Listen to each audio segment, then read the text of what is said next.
मकली जो कब्रिस्तान तोड़ जो शहर ख़ामोश आहे, पर हिन में मौजूद क़बरनि जा कुतबा अॼु बि ॻाल्हाइनि था। हिन माॻ में गुम थी वियल पेरा अॼु बि तारीख़दारनि जा मुंतज़र आहिनि, छो त हलीम बाग़ी जे सिटनि अड़े माठ मकली चई ॾे असां तो में केॾियूं कहाणियूं लिकायूं वांगुरु कई कहाणियूं लिकियल आहिनि। माज़ी में इल्म जे शहर तौरु पंहिंजी मुनफ़रद सुञाणप रखंदड़ ठठे जूं घटियूं अॼु बि सरमत जूं साखी आहिनि। ठठे जे घटियुनि में घुमंदे महसूसु थींदो आहे त इश्क सरमत जे पेरनि जी ख़ाक आहे। तूं ठठे जे घटियुनि में घुमी सोचिजां, हिन शहर ॾे वञण लाइ हूं त केतिरा ई रस्ता आहिनि, पर जॾहिं उत्तर सिंध या विचोले जा माण्हू हिन शहर जो पंध पुछाइनि था त खेनि हैदराबाद मंझां निकिरंदड़ रोड ई आसान लॻे थो। उहो रोड जेको गिदू चौकोटां कोठड़ी ॾे वञे थो, ऐं पोइ उहो रोड उन सिंधु दरिया बादशाह तां बि गुज़रे थो, जंहिं दरिया जो पाणी सावणी वारे मौसम में समंड सां मिलण लाइ आतो हुजे थो।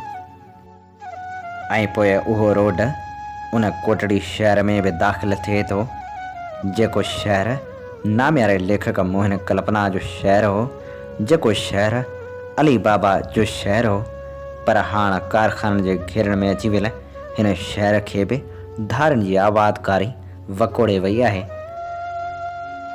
हिन शहर में लॻियल कारखाननि जो गंदो पाणी अॼु बि बीमारियूं पखेड़े थो ऐं अॼु बि सिंधु दरिया में छोड़ थिए थो या वरी किंझर खे गदलाण अर्पे थो। हर पासे नज़र ईंदड़ ही टर्कूं हितां जे मक़ामी माण्हुनि जो न आहिनि, ही उन्हनि माण्हुनि जो आहिनि जेके हिते क़ाबिज़ थींदा था वञनि। हिन शहर में बीठल मलाह जो ही मजस्मो बि इंतज़ामी नाअहली ते सरापा एहतिजाज बणिजे थो, जंहिंजो ॿाहूं त हाणे नाहिनि रहियूं, पर कपिड़ा बि फाटियूं पवनि। ठठे ॾांहुं वेंदड़ हीअ रस्तो सफ़र में जिते केतिरियूं हुस्नाकियूं ॾेखारे थो, उते वरी कुझु मंज़र अहिड़ा बि अचनि था जिन खे ॾिसंदे सच त दिलि उदास थी पवंदी आहे। कोटड़ी मां निकिरी जॾहिं ठठे जा पंध पुछाइजनि था, तॾहिं रस्ते में नज़र ईंदड़ पथरनि वारो हीउ इलाइक़ो बि मशीनुनि जे वर चढ़ियल नज़र अचे थो। उहे मशीनूं जेके हाणे जबलनि खे बि खाई रहियूं आहिनि। हीउ जाबलू इलाइक़ो हाणे 70 सैकड़ो टुकिजी चुको।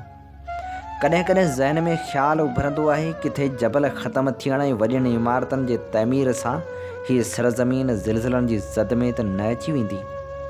कंहिं शाइर जी ॻाल्हि आहे त वक़्तु करता है परवरिश बरसूं, कोई हादसा यकदम नहीं होता, ऐं असीं जबल टुके हादसनि जी पालना त न पिया करियूं। हिन सफ़र में सूंडा जो उहो क़ब्रिस्तान बि अचे थो जंहिंजी तारीख़ बाबति अञा ताईं किताब ख़ामोश आहिनि। ऐं जॾहिं माण्हू ठठे मां थी मकली जे क़ब्रिस्तान में पहुचे थो, तॾहिं नित नयूं आखाणियूं ऐं कहाणियूं मिलनि थियूं, उहे कहाणियूं जेके तारीख़ जे वर्कनि में मदफ़ून थी वियूं आहिनि। हिन क़ब्रिस्तान में उहे अज़ीम हस्तियूं बि दफ़न आहिनि जिन पंहिंजे पालणहार खे परचाइण लाइ सॼी दुनिया खे ठुकराए छॾियो, ऐं उहे माण्हू बि हिते ई दफ़न थियल आहिनि जिन इक़्तिदार खे बचाइण लाइ ज़ुल्मनि जा नित नवां पहाड़ थे आबाद कया ऐं हुननि मिसकीन माण्हुनि जो रत वहायो। अज़ीम हस्ती माई मकली खां वेंदे मुला लूटर ताईं ऐं शहीद दुल्ह दरिया ख़ान खां वेंदे अब्दुल्ला शाह असहाबी ताईं केतिरियूं ई हस्तियूं हिते आरामी आहिनि। जाम निज़ामुद्दीन उर्फ़ जाम निदो बि हिते ई आरामी आहे। सच त इहो आहे जो जगह जी लगाने की दुनिया नहीं है, ये इबरत की जाहे तमाशा नहीं है।